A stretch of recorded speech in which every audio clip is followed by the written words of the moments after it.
Assalamualaikum warahmatullahi wabarakatuh. Alhamdulillah wassalatu wassalamu ala Rasulillah wa ala alihi wa ashabihi wa man tabi'ahu wa wala hawla wa la quwwata illa billah. Ma ba'du. Ikhwati wa akhwati fillah. Pada kesempatan sore ini kita akan melanjutkan kajian kita tentang hadis-hadis ahkam, di mana pada sore ini kita sampai pada hadis yang ke-10 dari bab At-Taharah.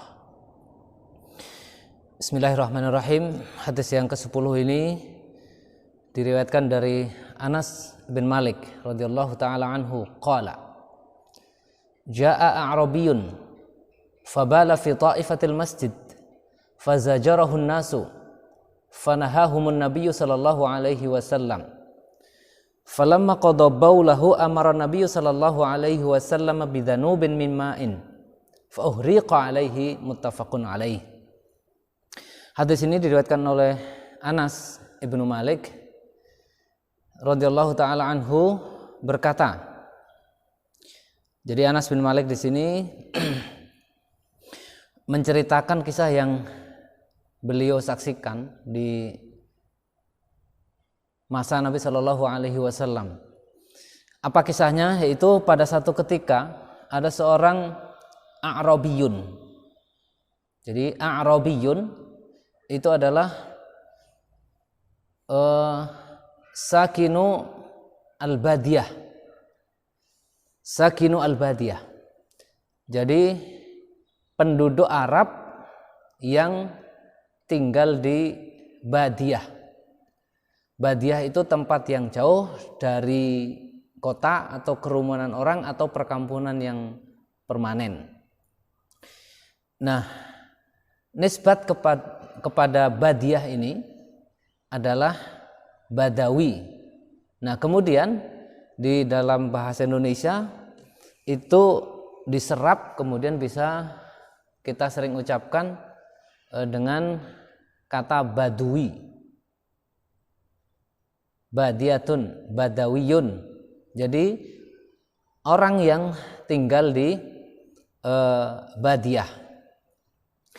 Jadi ini sebagai pengetahuan kita bersama. Jadi kalau orang Arab itu adalah Arabi istilahnya. Nah, orang Arab itu ada yang tinggal di perkampungan atau perdesaan atau perkotaan yang punya tempat tinggal yang tetap. Nah, kemudian orang-orang Arab yang tinggal di perbukitan,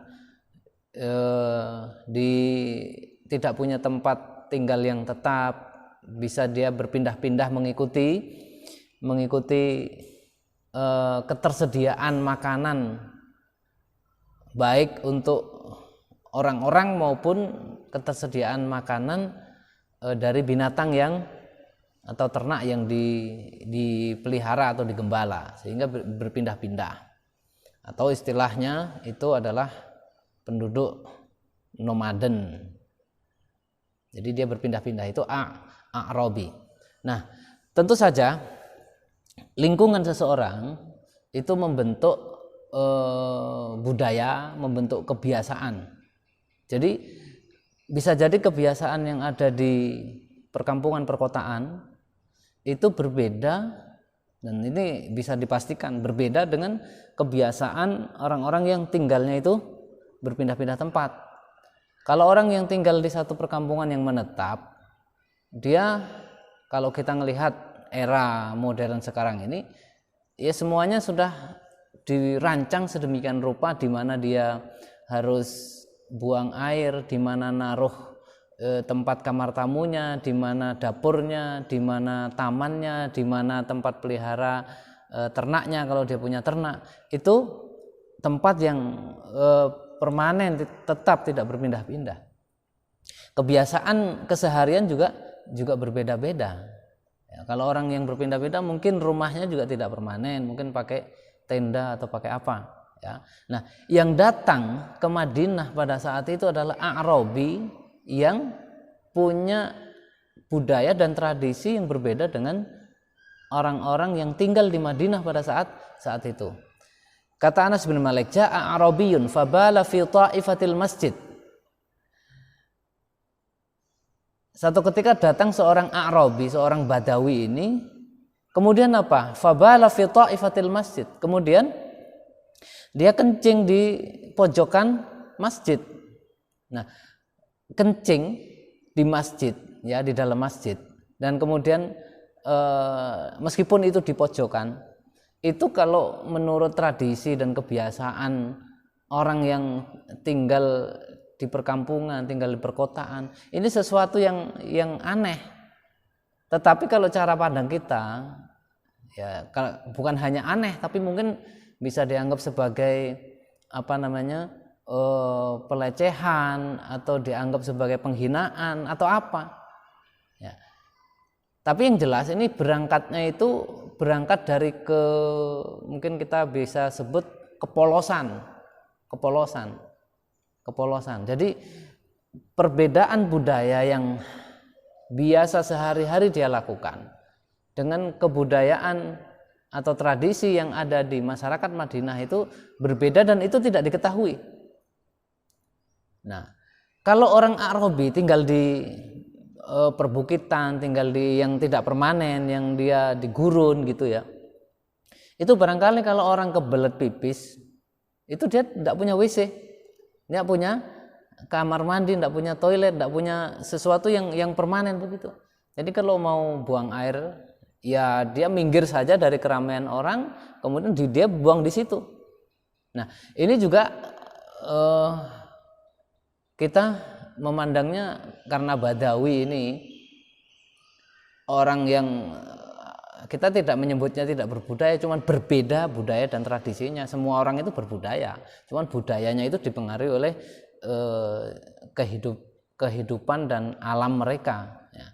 Nah, secara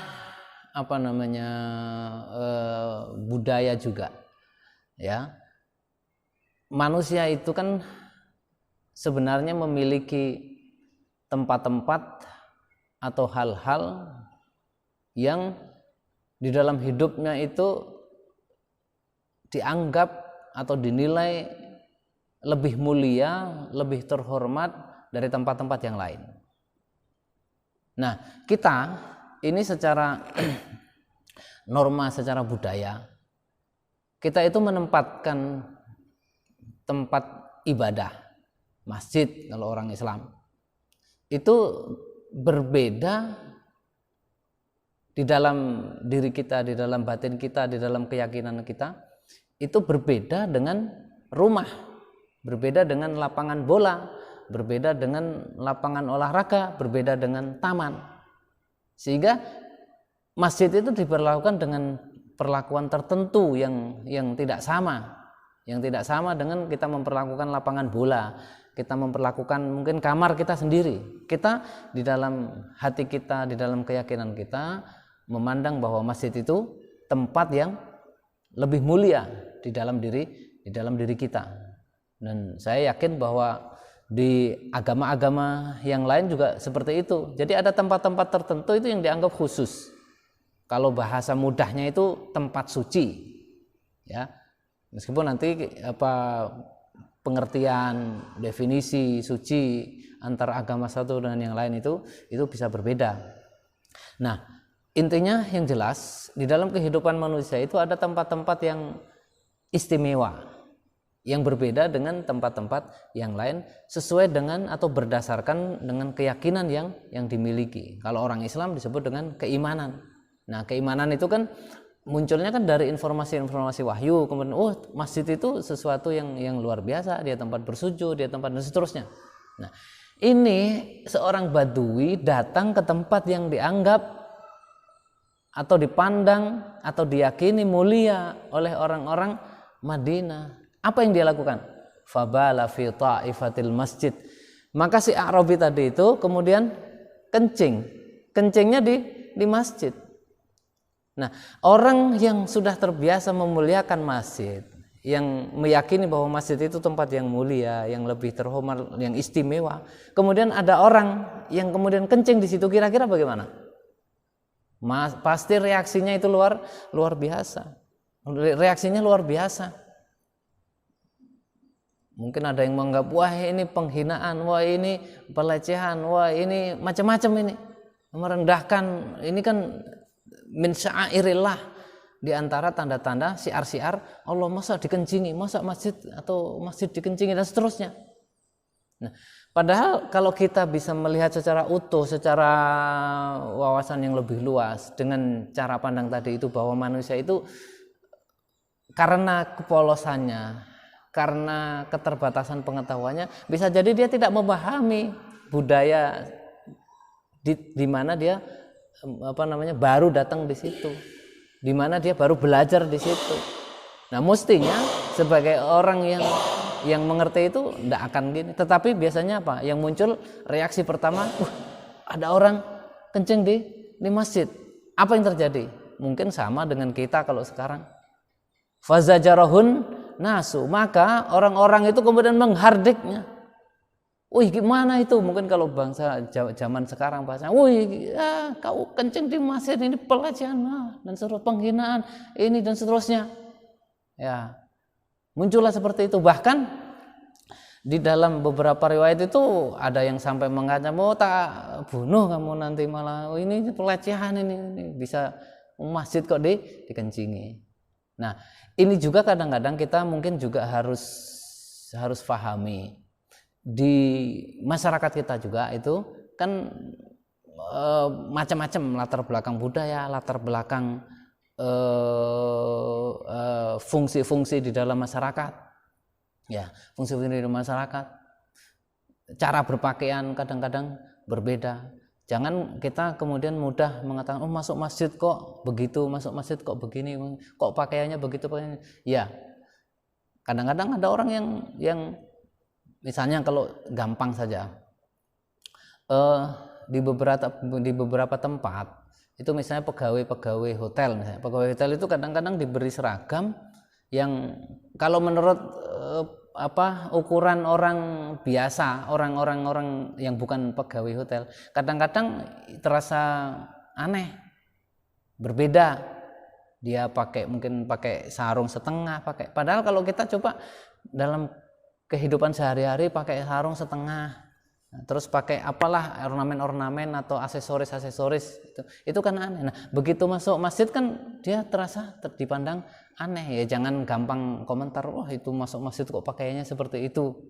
Ya, misalnya pakai celananya agak tinggi, atau celananya gombrang, atau celananya kemudian ada digabung dengan apalagi, pokoknya intinya berbeda. Nah, orang mestinya juga ketika mau menilai orang itu jangan langsung menilai, oh itu kok pakai pakaian seperti itu masuk di masjid. Nah, ini bukan hanya seperti pakaian, kasusnya bukan hanya menggunakan pakaian, tetapi apa? Kencing di masjid, kencing di dalam masjid. Nah, ini untuk standar orang Arabi ini sudah sopan. Untuk standar Arabi sopan. Kalau mau kencing ya nyingkir gitu. Kalau misalnya dia punya tenda, biasa dia hidup di tenda. Kemudian dia pipis. Kalau pipis di dalam tendanya, di situ ada orang banyak, atau sedang berkumpul, misalnya lagi berkumpul beberapa orang, dia mau pipis. Kemana pipisnya? Ya kan nyingkir saja di situ, di mana lah itu, mungkin di dekat batu apa ini. Nah, Arabi tadi itu nyingkir di pinggiran masjid, yang kira-kira seorang menghadapnya berbalik dengan orang. Itu sudah cukup sopan untuk standar Arabi. Tapi kan para sahabat kan ya dengan latar belakang tradisi dan budaya ya yang sudah terbangun ya lama, maka itu aneh, masjid ini tempat mulia kok dikencingi. Fazajarahun nasu, maka orang-orang itu pada menghardiknya. Apa yang dilakukan oleh Nabi Shallallahu Alaihi Wasallam? Fanahahumun Nabi Shallallahu Alaihi Wasallam, maka Nabi Shallallahu Alaihi Wasallam justru melarang orang-orang untuk menghardiknya, bukan melarang si Arabi, wahai Arabi, kau jangan kencing di sini, kamu gini, bukan. Justru Nabi itu memahami, oh ini orang dari pengembara, orang nomaden, orang yang ya memang tradisi seperti itu. Nabi memahami, maka tidak disuruh. Jadi perkaranya itu sebenarnya gampang. Jadi Kenapa? Karena pertama, perkaranya sebenarnya gampang. Perkaranya itu kalau dalam pandangan Nabi, ya, Nabi tahu bahwa A'rabi tadi itu tidak mungkin punya motif melecehkan masjid dengan kencing itu. Nabi tahu, kebiasaan orang Badawi itu ya seperti itu. Jadi ketika kencing itu tidak dibilang wah ini melecehkan, enggak, itu kebiasaan. Nah, kemudian masalah berikutnya apa? Masalah berikutnya itu kan masjid yang terkena najis. Nah, najis itu kan sebenarnya perkara yang mudah. Najis itu adalah perkara yang mudah. Nah, ketika yang pertama, alasan yang pertama dari tindakan itu motif melecehkan itu tidak ada, maka Nabi yo santai saja, slow saja. Nah, justru yang dilarang, yang ditahan oleh Nabi SAW para sahabatnya yang mau ngamuk-ngamuk tadi itu. Jangan dong, biarkan dulu sampai selesai. Nah, hikmah dari itu apa? Bisa banyak. Yang misalnya ada sebagian sahabat yang sudah tahu itu sudah kebiasaan, tapi ya jangan kencing di dalam masjid dong. Keluar dong di luar masjid dong, atau menyingkirlah begitu. Nah, nanti kan bisa kena najis. Bisa jadi para sahabat sudah paham yang seperti itu. Ada yang mungkin sudah paham bahwa tidak mungkin lah ini mau melecehkan, apalagi di situ ada Nabi. Kalau misalnya dia berniat melecehkan, bukan berarti dia menyerahkan nyawanya atau biar digebukin sama orang banyak sengaja di depan orang banyak kemudian kencing. Kan tidak mungkin itu secara logika. Jadi dia seorang Arabi tadi itu tidak mungkin dia punya motif melecehkan. Kalau melecehkan namanya saja bunuh diri di depan orang banyak, di hadapan Nabi yang dihormati oleh para sahabat yang lain, ya, yang dibela mati-matian, kemudian kencing di situ, tidak mungkin lah. Nggak mungkin itu menjadi motifnya. Terus motifnya apa? Motifnya itu cuma kebelet sebenarnya. Motifnya kebelet dan latar belakang budaya yang berbeda. Maka Nabi SAW apa? Melarang para sahabatnya menghadiri itu. Nah, larangan Nabi SAW itu nanti ada hikmahnya. Hikmahnya apa? Pertama, itu menunjukkan bahwa Nabi itu memiliki rasa rahmat kepada semua umatnya dengan berbagai latar belakang itu. Sehingga nanti efeknya lagi apa? Efeknya ini adalah dakwah yang sangat positif atau sikap yang sangat positif di dalam berdakwah. Sehingga Arabi tadi itu yang pingin belajar agama, datang dari gurun, datang dari ini, dia itu tidak kemudian takut, tidak kemudian lari, kabur. Wah, ternyata Nabi itu gini-gini tidak menerima saya dengan baik misalnya. Enggak. Jadi syafaqah Nabi, ya, rifqnya Nabi SAW, rasa kasih sayangnya Nabi SAW terhadap umatnya itu luar biasa. Jadi tidak memandang latar belakang dia dari mana, dan beliau Shallallahu Alaihi Wasallam itu paham betul psikologi ini. Nah, kalau seandainya ini semua orang itu menghardik, nah apalagi kalau misalnya Nabi ikutan itu, ya, menghardik itu, maka bisa jadi yang tadinya dia akan menerima hidayah malah kabur, malah nggak jadi, ya. Maka di dalam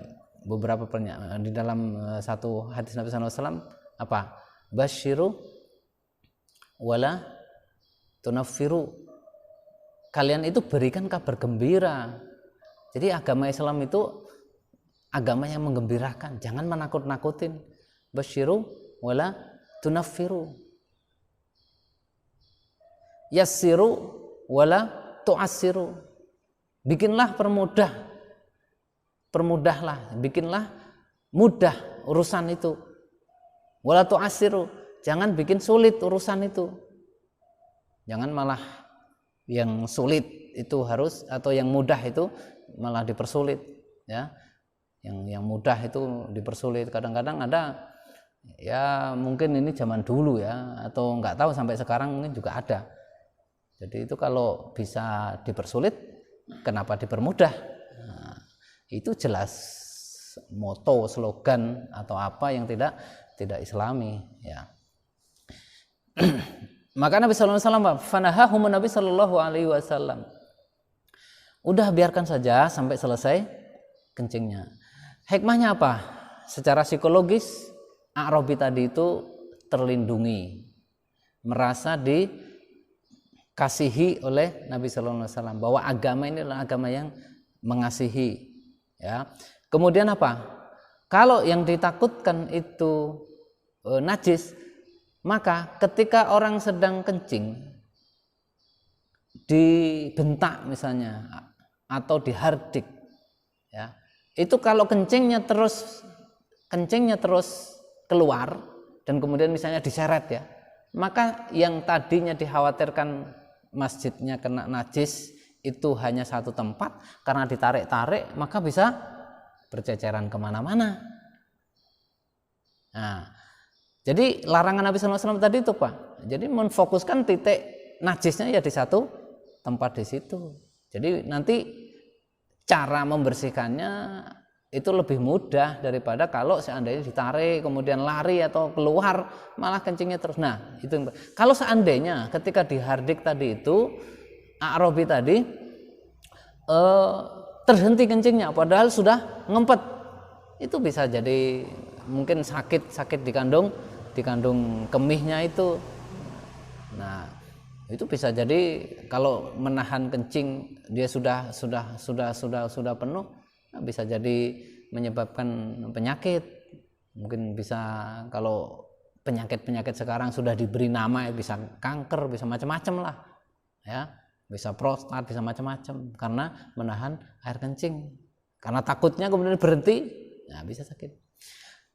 Falamma qada baulahu, maka ketika A'rabi tadi itu selesai dari kencingnya, amaran Nabi sallallahu alaihi wasallam bidanubin min ma'in fa uhriqa alaihi. Maka ketika sudah selesai A'rabi tadi itu kencing, Nabi sallallahu alaihi wasallam memerintahkan sahabatnya untuk membawa satu ember air, fa uhriqa alaihi, kemudian disiramkan di tempat dia kencing. Jadi selesai. Jadi perkaranya itu simple. Kalau cuman perkara najis itu simple. Dan Nabi SAW sudah tahu bahwa tidak mungkin A'rabi ini secara sengaja ingin melecehkan masjid atau ingin melecehkan Nabi atau menghina Nabi kemudian kencing di situ. Tidak mungkin itu. Orang dia datang sendiri, ya, tidak diundang, tidak dijemput, ya, tidak ada transport. Kemudian datang untuk apa? Untuk mencari Islam, untuk mencari hidayah, menjemput hidayah. Jadi tidak mungkin, ya, tidak mungkin motif untuk melecehkan. Ketika itu nggak ada, ya sudah, perkaranya sederhana. Beda lagi kalau seandainya A'rabi tadi atau siapapun atau orang itu melakukan itu karena motif penghinaan. Kalau sudah motif penghinaan, ya itu sudah perkara yang berat. Karena apa? Penghinaan itu artinya mengingkari. Nah, pengingkaran terhadap hidayah ini, terhadap agama ini, dan kemudian ditunjukkan dalam sebuah tindakan, itu namanya mencari perkara. Nah, hadis ini dimasukkan di dalam bab toharoh. Kenapa? Karena di situ secara teknis ada tata cara membersihkan najis untuk objek tanah. Bagaimana kalau yang terkena najis itu adalah tanah? Nah, maka yang dilakukan Nabi SAW apa? Disiram. Wa an Anasin, itu hadis yang ke 10 dari bab toharoh ini.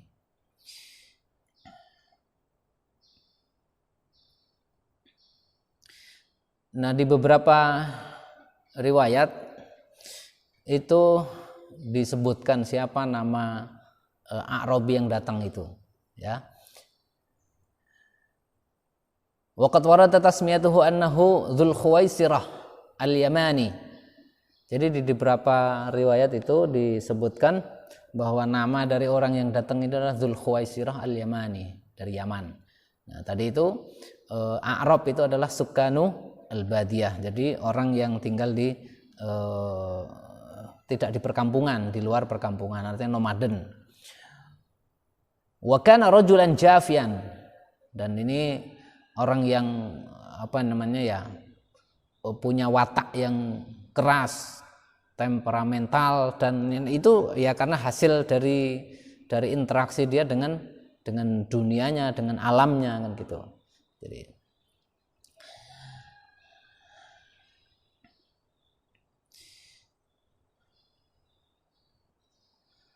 wa kana rajulan jafian fabal fi ta'ifatil masjid ay fi nahiyatihi wa ta'ifatu al-qit'ah minasy-syai'i.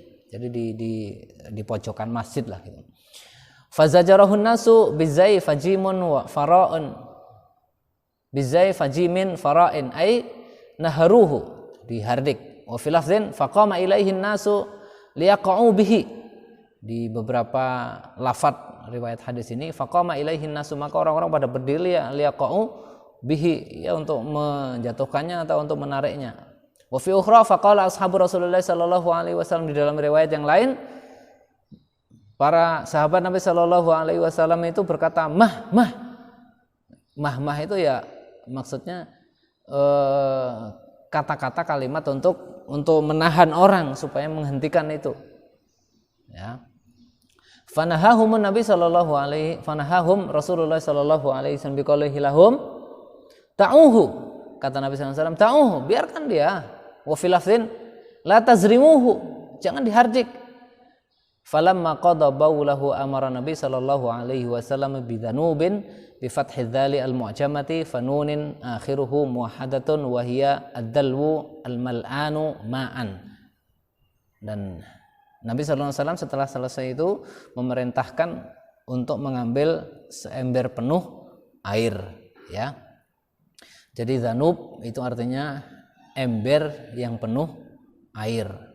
Nah, ember itu secara generik itu bahasa Arabnya itu adalwu. Nah, ketika sudah diisi air dengan penuh menjadi dzanub, ya.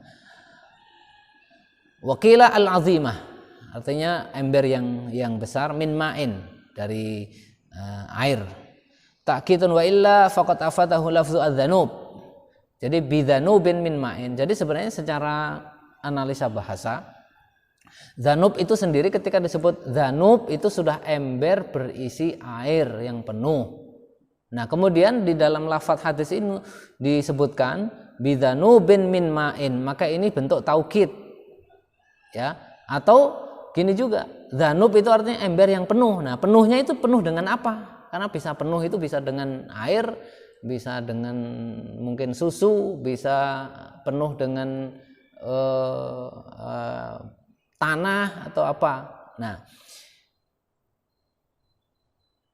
fahuwa min babi katabtu biyadayya. Jadi ini kalau di ungkapan yang lain, saya menulis dengan tanganku. Sebenarnya ketika orang sudah mengatakan saya menulis, itu ya dengan tangan, ya. Saya menulis itu ya dengan tangan. Nah, ketika dikatakan katabtu biyadayya, saya menulis dengan tanganku, itu bentuk takkid. Memang ada orang yang nulis tidak dengan tangan. Ya kalau zaman sekarang ya, pada saat itu enggak. Kalau zaman sekarang orang nulis bisa dengan suara. Ya, karena voice bisa dirubah jadi tulisan. Atau bahkan mungkin bisa dengan kedipan, nah, atau mungkin bisa dengan gerakan apalah badan atau apa bisa diterjemahkan. Nah, tetapi konteks di hadis ini bidzanubin min ma'in ini kan pada saat itu. Jadi ember yang penuh air, tetapi kemudian ditambahi min ma'in juga. Jadi ember yang penuh air untuk menegaskan bahwa benar-benar isinya itu air. Jadi kalau saya mengatakan katabtu biyadayya, artinya ya saya menulis dengan tanganku sendiri. Ya, karena bisa jadi saya menulis tetapi dituliskan oleh orang lain, saya yang mendiktekan, bisa jadi seperti itu. Itu kiasan dari sisi makna, ya. Jadi ketika orang mengatakan katabtu biyadayya, saya menulis dengan tanganku. Ya, padahal tanpa pernyataan biyadayya dengan tanganku itu ya orang namanya nulis ya dengan tangan. Wa fi riwayatin sajlan bi fathi as-sini al-muhmalati wa sukunil jim wa huwa bi ma'na adz-dzanub. Di dalam riwayat lain itu tidak menggunakan kata dzanub tetapi sijl. Bisijlin. Nah, sijlin itu makna juga dzanub. fa uhriqa alaihi, maka kemudian disiramkan ke atasnya. Fa uriqa alaihi, uhriqa itu sama dengan uriqa. Summa ubdilatil ha'u minal hamzati fasara uhriqa. Jadi asalnya uriqa. Ya. Fahuriqa alaihi wa huwa riwayatun zidat hamzatun ukhra ba'da ibdali al-ula. Ini urusan bahasa. Jadi aslinya uriqa, kemudian hamzahnya itu diganti dengan ha menjadi huriqa, kemudian ditambahi lagi hamzah di paling depan menjadi uhriqa. Ya, menjadi uhriqa, artinya disiramkan. Muttafaqun alaihi inda syaikhaini kama arafta. Wal haditsu fihi dalalatun ala najasati baulil adamiyyi. Nah, dari hadis ini kita bisa mengambil kesimpulan yang pertama bahwa kencingnya anak Adam, kencingnya manusia itu adalah najis. Kencingnya manusia itu adalah najis. Ditunjukkan dengan apa? Ditunjukkan dengan perintah untuk menyiram.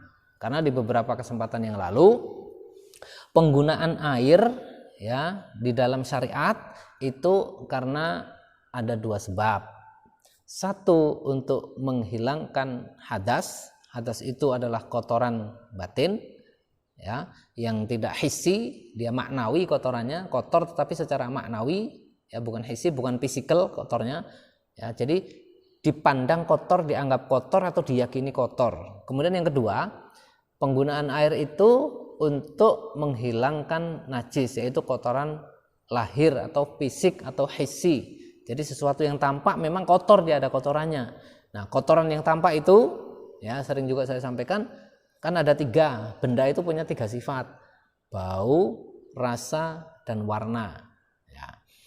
Nah, mengenai najisnya kencing manusia, itu termasuk salah satu yang menjadi ijma'nya para ulama. Wa huwa ijma'un wa ala annal arda idza tanajjasat tahurat bil ma'i kasairi al mutanajjisat. Nah, kemudian kesimpulan yang berikutnya adalah bahwa tanah itu juga bisa najis. Nah, ketika dia najis, maka caranya mensucikan tanah itu ya seperti mensucikan benda-benda najis yang lain. Kalau benda-benda najis yang lain, baju misalnya, atau piring, atau sendok, atau meja, kursi, atau apapun ya, benda-benda itu yang terkena najis siapa kan? Ya dicuci dengan air. Nah, begitu pula tanah itu juga bisa najis, dan cara mensucikan tanah yang najis sebagaimana benda-benda yang lain, yaitu dengan cara disiram dengan air.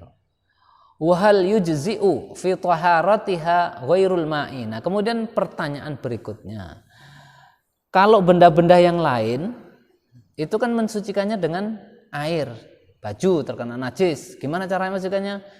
Ya dengan air sampai hilang tiga sifatnya tadi itu, warna, bau, dan rasanya. Jadi kalau baju terkena najis dicuci sampai terkena kencing misalnya, sudah nggak pesing, sudah nggak ada warnanya, dan sudah nggak ada rasanya ya. Pertanyaan berikutnya, apakah ada alat lain yang bisa digunakan untuk mensucikan tanah? Apakah ada alat lain yang bisa mensucikan tanah selain air itu? Qila, ada yang berpendapat, oh bisa. Tutahhiruha asy-syamsu war-rihu. Sinar matahari itu juga bisa mensucikan tanah. Syaratnya apa? Syaratnya itu tadi, kalau tanah sudah terkena kencing, maka ketiga sifatnya tadi itu enggak ada lagi, sudah tidak pesing, sudah tidak ada warna kencingnya, dan sudah tidak ada rasa kencingnya. Enggak tahu rasa kencing seperti apa, ya. Ya, yang jelas itu. Nah, nanti kalau ini tidak usah diicipi, ya diperkirakan saja. Kira-kira sudah tidak bau berarti nggak ada gitu. Masa harus diicipi gitu, ya. Fa inna ta'thirahuma fi izalatin najasati a'zamu izalatan minal ma'i. Nah, alasannya kenapa? Kenapa kok matahari dan angin itu juga bisa membersihkan tanah atau membersihkan bumi, ya. Karena bisa jadi teriknya matahari dan hembusan angin itu bisa jadi lebih membersihkan tanah bila dibandingkan dengan air yang disiramkan. Ini satu pendapat, tapi ini perlu ada pengujian juga. Ya, perlu pengujiannya. Apakah air itu lebih membersihkan daripada sinar matahari? Nah, itu yang pertama. Yang kedua, kalau seandainya bahwa matahari dan angin itu bisa membersihkan tanah, itu lebih meyakinkan. Kalau ini bisa diterima pendapat ini, maka kita menjadi tidak was-was. Karena bisa jadi yang namanya tanah, siapa yang bisa menjaga tanah dari terkena najis? Jadi ketika sudah terkena matahari, anggap saja dia sudah suci. Jadi kalau orang mau salat misalnya, salat itu kan tidak harus pakai sajadah, tidak harus pakai macam-macam alas kan. Pokoknya di atas tanah pun, di atas tanah yang tidak ada apa-apanya itu kan sah. Nah, kalau kita berbicara kemungkinan tanah yang kita sholat di atasnya itu kan terkena najis. Mungkin ada anjing yang lewat situ kemudian dia kencing, mungkin ada kucing yang ada di situ dia kencing di situ, atau mungkin pernah kena apa itu. Kita lihat saja secara kasat mata. Ada enggak itu kotorannya? Ada enggak bau pesingnya? Kalau tidak ada, ya itu ya dianggap sebagai suci, sebagai tanah yang suci. Meskipun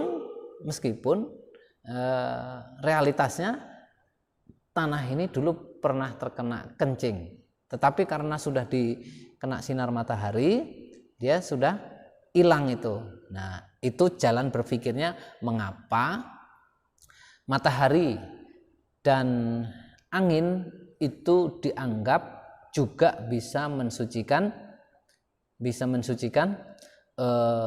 tanah. Ya.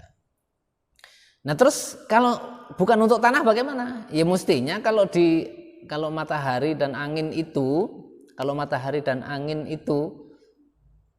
dipandang bisa mensucikan tanah, ya untuk yang lain mestinya sama dong. Apa bedanya tanah dengan benda-benda yang lain? Jadi misalnya baju kita terkena najis, kencing, anggap saja kena kencing. Kemudian tidak dicuci, kemudian dijemur, diterik terus, kemudian kena angin, kemudian hilang lah. Bau pesingnya hilang, warnanya sudah tidak ada. Itu dihukumi apa itu? Kalau kita ngambil kesimpulan bahwa matahari itu bisa membersihkan bumi, mestinya juga bisa membersihkan baju gitu. Wali hadithi ini juga didukung oleh sebuah hadis, zakatul ardi yubsuha. Zakatul ardi yubsuha. Jadi sucinya bumi itu kering. Dzakarahu Ibnu Abi Syaibah.